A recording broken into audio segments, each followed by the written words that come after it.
7 بیٹیوں کی برکت سے ایک آدمی جہنم میں جانے سے بچ گیا۔ تاریخ میں ایک بہترین اور دلچسپ واقعہ لکھا ہوا ہے، تو لازمی اسے سن کر آپ نے شیئر کرنا ہے، زیادہ سے زیادہ شیئر کرنا ہے، تاکہ آج ہمارے ہاں جن گھروں میں بیٹیاں پیدا ہوتی ہیں ان گھروں میں رونقیں آ جائیں اور ماں باپ بے تحاشا خوش ہو جائیں۔ تو یہ واقعہ بڑا خوبصورت ہے، اسے ضرور سنیں۔ آپ کو اچھا لگے تو ہمارے چینل کو سبسکرائب بھی کیجیے گا۔ ایک شخص کے یہاں صرف بیٹیاں تھیں۔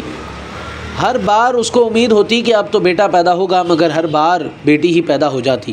یکے بعد دیگرے اس کے گھر 6 بیٹیاں پیدا ہو گئیں۔ اس کی بیوی کے یہاں پھر ولادت متوقع تھی۔ وہ ڈر رہا تھا کہیں پھر لڑکی پیدا نہ ہو جائے۔ شیطان نے اس کو بہکایا، چنانچہ اس نے ارادہ کر لیا کہ اب بھی لڑکی پیدا ہوئی تو وہ لڑکی کے پیدا ہونے پر اپنی بیوی کو طلاق دے دے گا۔ اس غلط فہمی پر غور تو کریں، بھلا اس میں اس کی بیوی کا کیا قصور تھا؟ لہٰذا رات کو سویا تو اس نے عجیب و غریب خواب دیکھا۔ اس نے دیکھا کہ قیامت آ چکی ہے اور اس کے گناہ بہت زیادہ ہیں، جن کے سبب سے اس پر جہنم واجب ہو چکی ہے۔ فرشتوں نے اس کو پکڑا اور جہنم کی طرف لے گئے۔ پہلے دروازے پہ گئے تو دیکھا کہ اس کی ایک بیٹی وہاں کھڑی تھی، جس نے اسے جہنم میں جانے سے روک دیا۔ فرشتے اسے پکڑ کر دوسرے دروازے پر چلے گئے۔ وہاں اس کی دوسری بیٹی کھڑی تھی جو اس کے لیے آڑ بن گئی۔ اب وہ تیسرے دروازے پر لے گئے۔ وہاں اس کی تیسری بیٹی کھڑی تھی جو آڑ بن گئی۔ اس طرح فرشتے جس دروازے پر اس کو لے جاتے وہاں اس کی ایک بیٹی کھڑی ہوتی جو اس کا دفاع کرتی اور جہنم میں جانے سے روک دیتی۔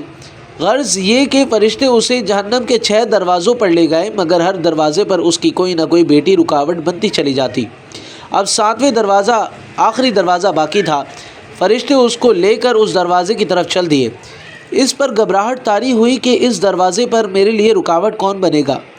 اسے معلوم ہو گیا کہ جو نیت اس نے کی تھی وہ غلط تھی۔ وہ شیطان کے بہکاوے میں آ گیا تھا۔ انتہائی پریشانی، خوف و دہشت کے عالم میں اس کی آنکھ کھل گئی۔ اس نے اللہ رب العزت کے حضور اپنے ہاتھوں کو بلند کیا اور دعا کی، اللہم ارزقنا السابعہ، اے اللہ مجھے 7ویں بیٹی بھی عطا فرما۔ اس لیے جن لوگوں کا قضاء و قدر پر ایمان ہے انہیں لڑکیوں کی پیدائش پر رنجیدہ خاطر ہونے کے بجائے خوش ہونا چاہیے۔ ایمان کی کمزوری کے سبب جن بدعقیدہ لوگوں کا یہ تصور بن چکا ہے کہ لڑکیوں کی پیدائش کا سبب ان کی بیویاں ہیں، یہ سراسر غلط ہے۔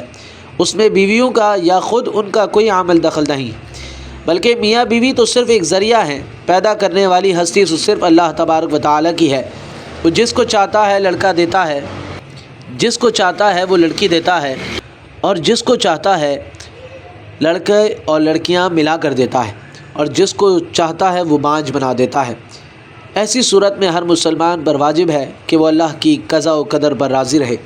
لہٰذا آپ کو یہ واقعہ پسند آیا ہو تو لازمی سے شیئر کیجیے گا، ہمارے چینل کو سبسکرائب کیجیے گا۔ جزاک اللہ، السلام علیکم ورحمۃ اللہ۔